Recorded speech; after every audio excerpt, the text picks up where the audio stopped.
नमस्कार। दिन भर की बड़ी खबरों में आपका स्वागत है। मैं हूं आराधना। आज इस बुलेटिन में बात होगी राहुल गांधी के समर्थन में आए पूर्व चुनाव आयुक्त की, बिहार एनडीए में हुई बगावत की, देखेंगे कैसे तेजस्वी ने खोली डबल इंजन सरकार की पोल, क्यों बीजेपी सरकार के खिलाफ कोर्ट जाएगी कांग्रेस, जानेंगे क्यों मायावती ने पलटा अपना ही फैसला, और बुलेटिन के आखिर में देखेंगे भारत पाकिस्तान मैच को लेकर घिरी मोदी सरकार को। लेकिन दिन भर की तमाम बड़ी खबरों से पहले एक नजर आज की सुर्खियों पर। असम में महसूस किए गए भूकंप के तेज झटके, 5.8 रही तीव्रता। उदलगुरी था भूकंप का केंद्र। विमान हादसे में बाल बाल बची डिंपल यादव, पायलट की सूझबूझ से क्रैश होने से बची इंडिगो फ्लाइट। प्लेन में डिंपल यादव समेत 151 यात्री थे सवार। विभाजन के लिए मुसलमान जिम्मेदार नहीं, सावरकर ने सबसे पहले लगाया था नारा। एनसीईआरटी पाठ्यक्रम में बदलाव को लेकर बीजेपी पर भड़के एआईएमआईएम प्रमुख ओवैसी। मैं यहां सत्ता का स्वाद चखने नहीं आई, 6 महीने में नई सरकार को सौंप दूंगी जिम्मेदारी। नेपाल की अंतरिम पीएम का पदभार संभालने के बाद बोली सुशीला कार्की। ये तो थी सुर्खियां। अब बात आज की सबसे बड़ी खबर की। राहुल गांधी ने महादेवपुरा सीट पर फर्जी मतदाताओं का खुलासा किया था। उन्होंने दावा किया था कि इस एटम बम की गूंज पूरे देश में सुनाई देगी। ऐसा हुआ भी, लेकिन चुनाव आयोग की तरफ से जो जवाब आए वो बेहद चौंकाने वाले थे। जैसे कि वोटिंग लिस्ट में होने वाली धांधलियों के प्रति उसकी कोई जिम्मेदारी नहीं है, विपक्ष को ही सब कुछ करना होगा। और अब इसे लेकर पूर्व मुख्य चुनाव आयुक्त एसवाई कुरैशी ने बड़े सवाल खड़े कर दिए हैं। सुप्रीम कोर्ट में भी मामले की सुनवाई चल रही है। तो कैसे मुश्किल में दिख रहा है चुनाव आयोग, देखिए इस रिपोर्ट में। कांग्रेस सांसद राहुल गांधी ने महादेवपुरा सीट पर वोटों की धांधली का खुलासा किया और अब जल्दी ही एक और बड़ा खुलासा करने वाले हैं। राहुल गांधी ने ऐलान किया है कि इस बार वो हाइड्रोजन बम फोड़ने वाले हैं, लेकिन चुनाव आयोग मतदाता सूची में हो रही धांधली पर आंख बंद किए है। इससे पहले पूर्व मुख्य चुनाव आयुक्त एसवाई कुरैशी ने चुनाव आयोग पर सवाल खड़े कर दिए हैं।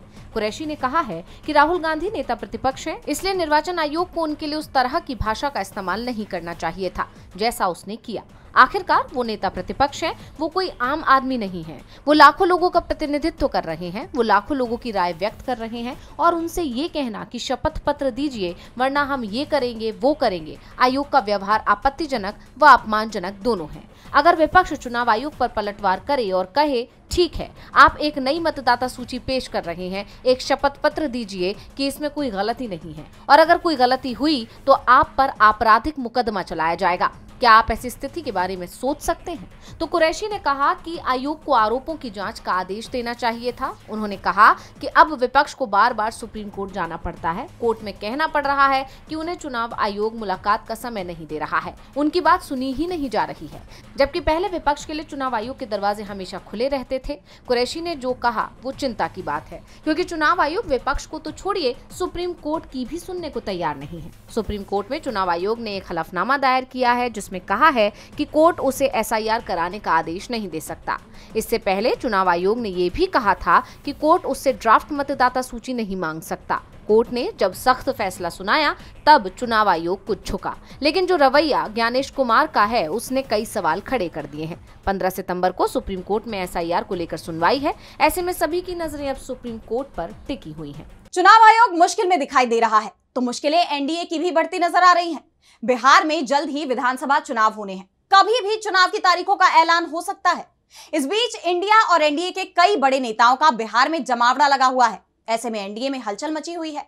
सीएम फेस को लेकर तो पहले से ही खींचतान देखी जा रही थी, और अब गठबंधन में बगावत की खबरें आ रही हैं, जो बीजेपी के लिए बड़ा झटका माना जा रहा है। तो क्या है पूरी खबर, जानने के लिए देखिए ये रिपोर्ट। बिहार विधानसभा चुनाव से पहले एनडीए में सब कुछ ठीक चलता हुआ नहीं दिखाई दे रहा है। बीजेपी के सहयोगी लगातार उसे अपने तेवर दिखाने में लगे हैं, जिससे एनडीए के अंदर तनाव साफ दिखाई दे रहा है।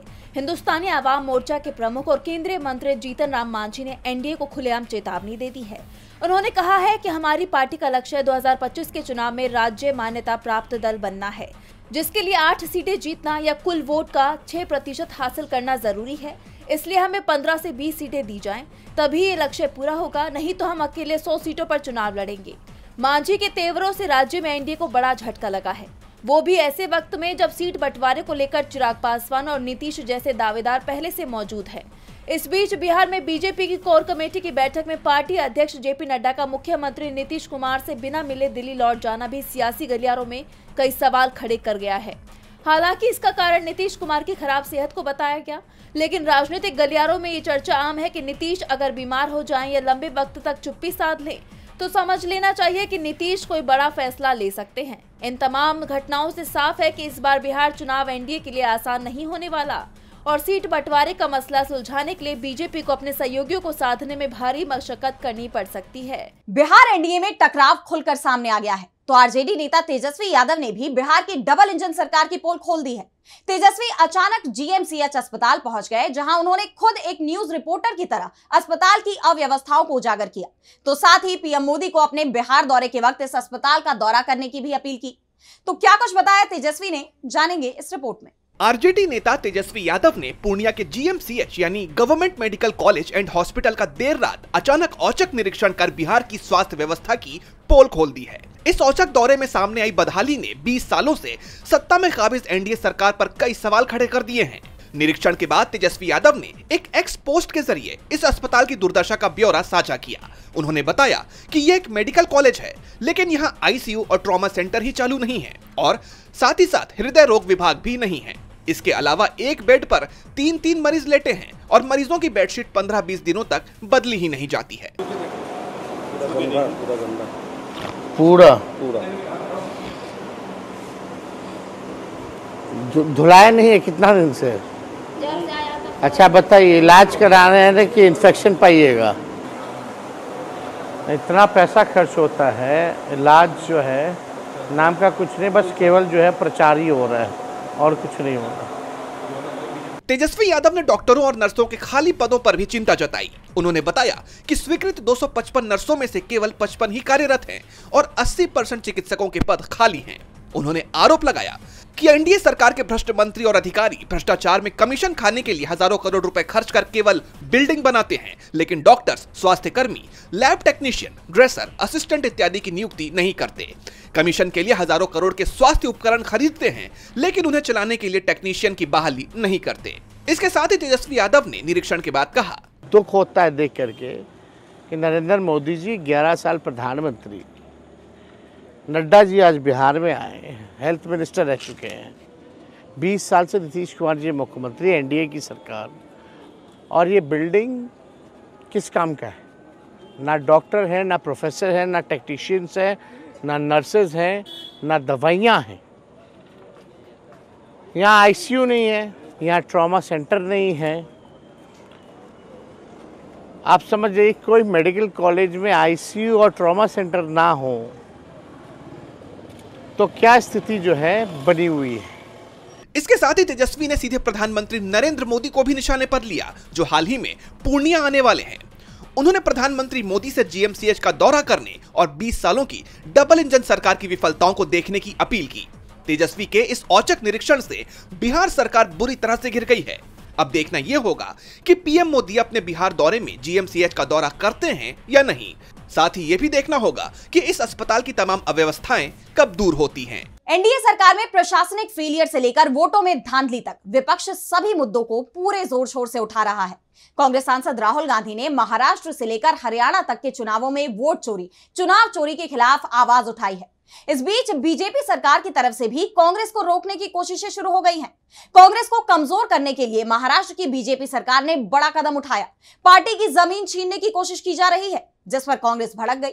तो क्या है पूरा मामला, जानने के लिए देखिए ये रिपोर्ट। वोट चोरी से लेकर संविधान तक तमाम मुद्दों पर कांग्रेस के आरोपों से बीजेपी बुरी तरह घिर गई है और अब जब वो उन आरोपों पर अपनी सफाई भी पेश नहीं कर पा रही, बीजेपी खुद को बचाने में नाकामयाब दिखाई दे रही है, तो उसकी तरफ से कांग्रेस को कमजोर करने की कोशिश की जा रही है। जो कदम महाराष्ट्र की फडणवीस सरकार की तरफ से उठाए जा रहे हैं, उसे देख ऐसा ही लग रहा है। दरअसल मुंबई में कांग्रेस का दफ्तर जिस जमीन पर है, उसे अब आरबीआई को देने की तैयारी हो रही है। मुंबई मेट्रो रेल कॉर्पोरेशन यानी MMRCL ने नरीमन पॉइंट में कांग्रेस दफ्तर की 4.2 एकड़ की जमीन 3,472 करोड़ रुपए में आरबीआई को सौंपने की डील साइन की है, जिसका कांग्रेस ने कड़ा विरोध किया। इस डील के खिलाफ पार्टी ने कोर्ट जाने की भी चेतावनी दी है। कांग्रेस ने कहा कि ये डील मनमानी और अहंकारपूर्ण है, इसे तुरंत रद्द किया जाना चाहिए। हम इस जमीन के स्टेक होल्डर हैं और अगर सौदा रद्द नहीं हुआ तो हम अदालत का दरवाजा भी खटखटाएंगे। टाइम्स ऑफ इंडिया की रिपोर्ट के मुताबिक कांग्रेस प्रवक्ता सचिन सावंत ने फडणवीस सरकार पर यह आरोप भी लगाया कि सरकार ने लिखित वादा किया था कि पार्टी को उसी जगह पर पुनर्वास मिलेगा, लेकिन अब बैकग्राउंड बताए बिना ये जमीन आरबीआई को सौंप दी गई। हालांकि एमएमआरसीएल की तरफ से कहा जा रहा है कि ये जमीन हमेशा से सरकारी रही है और पार्टियों को अस्थायी तौर पर दफ्तर के लिए दी गई थी। ऐसे में इस मामले में विवाद बढ़ता जा रहा है। अब सवाल यह है कि क्या वाकई ये कांग्रेस को कमजोर करने की कोशिश है? मुख्य मुद्दों से उसका ध्यान भटकाने की कोशिश बीजेपी और उसकी सरकारों की तरफ से की जा रही है। अब इस मामले में कांग्रेस क्या कदम उठाती है, ये देखना होगा। बीजेपी सरकार के फैसले के खिलाफ कांग्रेस ने कोर्ट जाने की धमकी दी है, तो संकट मायावती की पार्टी बीएसपी के अस्तित्व पर भी मंडरा रहा है। लोकसभा चुनाव के बाद से ही पार्टी कमजोर पड़ती दिखाई दे रही है। उत्तर प्रदेश विधानसभा चुनाव से पहले मायावती अब पार्टी को मजबूत करने में जुट गई हैं और उन्होंने अब अपने ही फैसले को पलट दिया, जिसके बाद उनके इस कदम की हर तरफ चर्चा शुरू हो गई है। तो क्यों पलटा मायावती ने अपना फैसला? जानने के लिए देखिए ये रिपोर्ट। एक वक्त उत्तर प्रदेश की सत्ता में काबिज रही बसपा के अस्तित्व पर अब संकट गहरा गया है। बसपा प्रमुख मायावती अपनी पार्टी को मजबूत करने के लिए एक के बाद एक फैसले ले रही हैं। पार्टी के नेताओं पर एक्शन ले रही हैं, लेकिन बाद में अपने ही फैसलों को वो पलट दे रही हैं। और अब उन्होंने एक और बड़ा फैसला किया है। मायावती ने अपने समधी और आकाश आनंद के ससुर अशोक सिद्धार्थ को केंद्रीय कोऑर्डिनेटर बनाकर 4 राज्यों का जिम्मा सौंपा है। कुछ वक्त पहले मायावती ने अशोक सिद्धार्थ को पार्टी विरोधी गतिविधियों के आरोप में निष्कासित कर दिया था। उनके इस फैसले ने सबको चौंका दिया, लेकिन हाल ही में अशोक सिद्धार्थ ने मायावती से माफी मांगी, जिसके बाद उन्हें पार्टी में अब वापस ले लिया गया और अब उन्हें बड़ी जिम्मेदारी भी सौंप दी गई। अशोक सिद्धार्थ को छत्तीसगढ़, हिमाचल, जम्मू कश्मीर और गुजरात में पार्टी को मजबूत करने की जिम्मेदारी दी गई है। उत्तर प्रदेश में 2027 में विधानसभा चुनाव होने हैं और उससे पहले मायावती पार्टी को मजबूत कर अपनी खोई हुई जमीन वापस पाना चाहती हैं, जिसके लिए लगातार वो पार्टी की मजबूती पर ध्यान दे रही हैं और साथ ही कई बड़े फैसले भी ले रही हैं। अशोक सिद्धार्थ को नई जिम्मेदारी देने के बाद अब देखना ये होगा कि मायावती पार्टी का अस्तित्व बचाने के लिए और क्या बड़े फैसले लेंगी। सवाल ये भी है कि क्या चुनाव से पहले बसपा मजबूत हो पाएगी? मायावती अपनी पार्टी के अस्तित्व को बचाने की कोशिशों में जुट गई हैं, तो बचाव करते गडकरी भी दिखाई दिए खुद पर लगे आरोपों को लेकर। इथेनॉल विवाद को लेकर केंद्रीय मंत्री नितिन गडकरी बुरी तरह फंसते नजर आ रहे हैं। पहले तक तो वो इसे अपने खिलाफ साजिश करार दे रहे थे और सभी आरोपों से इनकार कर रहे थे, लेकिन अब अचानक उनके रुख में भी बदलाव आ गया है और इस मामले में वो सफाई देते नजर आए। तो क्यों गडकरी को देनी पड़ी सफाई? क्या है पूरा मामला? जानने के लिए देखिए ये रिपोर्ट। इथेनॉल मामले में विवाद बढ़ता जा रहा है और जैसे जैसे ये विवाद बढ़ रहा है, केंद्रीय मंत्री नितिन गडकरी की मुश्किलें भी बढ़ती नजर आ रही हैं। हालात ये है कि अब उन्हें सफाई देनी पड़ रही है। गडकरी ने कहा कि आपको लगता है कि मैं ये सब पैसे के लिए कर रहा हूँ। मेरा काम और प्रयोग किसानों के फायदे के लिए है, न कि ज्यादा कमाने की जरूरत से। मैं ईमानदारी से कमाना जानता हूँ। मैं कोई दलाल नहीं हूँ और ना ही ये सब पैसों के लिए कर रहा हूँ। मेरा दिमाग हर महीने 200 करोड़ रुपए कमाता है। नागपुर में एक कार्यक्रम में बोलते हुए उन्होंने इथेनॉल के जरिए अपने बेटे को फायदा पहुंचाने के आरोपों पर बात की। उन्होंने साफ किया कि उनका बेटा कई कंपनियां चलाता है। गडकरी ने बेटे के कई बिजनेस का भी जिक्र किया और कहा कि ऐसे बिजनेस कृषि जगत में कई अवसर पैदा कर सकते हैं। उन्होंने खुद पर लगे आरोपों पर सफाई तो दी ही और साथ ही बड़ी चेतावनी भी दे दी। गडकरी ने कहा कि नेता अपने राजनीतिक फायदे के लिए लोगों को लड़ाने की कला जानते हैं। पिछड़ापन एक राजनीतिक स्वार्थ में बदल गया है। इसके साथ ही उन्होंने विदर्भ में 10,000 किसानों की खुद की जान लेने की घटना पर चिंता जाहिर करते हुए कहा कि मेरा भी एक परिवार और घर है। मैं कोई संत नहीं हूँ, मैं भी एक नेता हूँ, लेकिन मुझे हमेशा लगता रहा है कि ये घटना शर्मनाक है। हम तब तक नहीं रुकेंगे जब तक हमारे किसान समृद्ध नहीं हो जाते। हालांकि उन्होंने किसानों को लेकर अपनी मंशा साफ तो कर दी, लेकिन जिस तरह अचानक उनके रुख में ये बदलाव आया, पहले तक वो इस पूरे मामले को साजिश करार दे रहे थे, लेकिन अब उस पर अपना पक्ष रख रहे हैं। ऐसे में सवाल ये उठ रहे हैं कि उनके रुख में ये बदलाव आखिर क्यों? क्या खुद को फंसता देख उन्हें अब सफाई देनी पड़ रही है? और क्या अब उनका ये बयान इस विवाद को शांत कर पाएगा? ये देखने वाली बात होगी। और बुलेटिन के आखिर में बात भारत और पाकिस्तान के मैच को लेकर घिरी मोदी सरकार की। तो भारत पाकिस्तान मैच को लेकर मोदी सरकार के खिलाफ लोगों में आक्रोश बढ़ता जा रहा है। पहलगाम पीड़ितों से लेकर तमाम विपक्षी दलों ने सरकार से मैच रद्द करवाने की मांग की, लेकिन सरकार ने इसे लेकर कोई कदम नहीं उठाए, जिस पर अब पूरे देश में उबाल दिख रहा है। महाराष्ट्र में शिवसेना यूबीटी ने पुतले फूके तो आप संयोजक केजरीवाल ने पीएम मोदी की देशभक्ति पर सवाल खड़े कर दिए। तो क्या है पूरा मामला, जानने के लिए देखिए ये रिपोर्ट। एशिया कप 2025 में भारत पाकिस्तान मैच का जमकर विरोध हो रहा है। पहलगांव घटना के जवाब में ऑपरेशन सिंदूर के बाद दोनों देशों के बीच ये पहला इंटरनेशनल मैच है, लेकिन इसे लेकर पहले तो जो लोगों में उत्साह होता था, अब वो गुस्से में बदल गया है। मैच रद्द करवाने की मांग उठी और तमाम विरोध के बावजूद अब जब दुबई में मैच हो रहा है तो पीएम मोदी की देशभक्ति पर सवाल उठ रहे हैं। ऑपरेशन सिंदूर के बाद जिस तरह बीजेपी ने हर घर सिंदूर अभियान शुरू किया था, उसी की तर्ज पर उद्धव गुट की महिला कार्यकर्ताओं ने पीएम मोदी को देश की महिलाओं से किए गए उनके वादों की याद दिलाने के लिए चूड़ियां और सिंदूर भेजा है। साथ ही उन्होंने बीसीसीआई के लिए चंदा भी मांगा।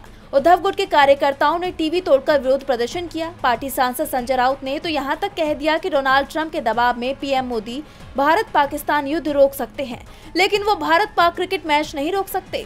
वहीं आप संयोजक अरविंद केजरीवाल ने पाकिस्तान के साथ मैच खेलने को देश के साथ गद्दारी बताया। उन्होंने पीएम मोदी को आड़े हाथों लेते हुए कहा कि देशभक्ति केवल आपके भाषणों तक सीमित क्यों है। चंडीगढ़ में आप कार्यकर्ताओं ने बीसीसीआई शर्म करो के नारे लगाए तो एआईएमआईएम प्रमुख असदुद्दीन ओवैसी ने सरकार से सवाल किया कि क्या मैच से कमाया गया पैसा पहलगांव घटना में जान गंवाने वाले 26 नागरिकों की जिंदगी से ज्यादा कीमती है।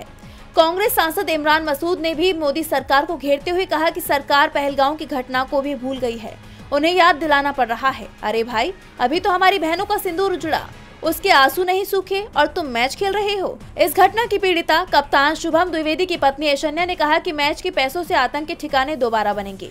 ये पाकिस्तान की तरफ से उन 26 परिवारों पर सबसे बड़ा हमला होगा। ऐसे में इस मैच को लेकर मोदी सरकार हर तरफ से घिरी हुई दिखाई दे रही है। इन सवालों से उबरना उसके लिए काफी मुश्किल होने वाला है। तो आज इस बुलेटिन में इतना ही। आप देखते रहिए डीवी लाइव। नमस्कार।